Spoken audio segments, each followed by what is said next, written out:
ఓం అస్మద్గురుభ్యో నమ. జయ శ్రీమన్నారాయణ.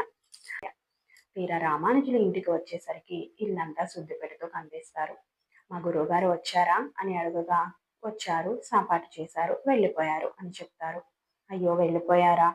వారికి నా చేత్తో వడ్డిద్దాం అనుకున్నాను. సరే, వారి శేష ప్రసాదాన్ని పెట్టు అని అడగగా, వారు తిన్న శేష ప్రసాదాన్ని మీకు పెట్టడం ఏమిటి? తప్పు. మీకోసం వంట సిద్ధం చేస్తున్నాను. భగవంతుడికి నైవేద్యం పెట్టి మీకు సాపాటి ఏర్పాటు చేస్తాను, ఆగండి అని అనగానే రామానుజులు, అయ్యో, భాగవతుల శేష ప్రసాదాన్ని స్వీకరించలేకపోయానే అని బాధపడతారు. ఇక్కడ రామానుజులు కులం చూడలేదు, గుణాన్ని చూశారు. భగవంతుడి యందు అచంచలమైన భక్తి, ఆచార్యుల యందు విశ్వాసం. సాక్షాత్తు వరదరాజస్వామి వారితో మాట్లాడతారంటే వారికి ఉన్నటువంటి అపారమైన భక్తిని చూసి వారి శేష ప్రసాదాన్ని స్వీకరించాలి అనుకున్నారు.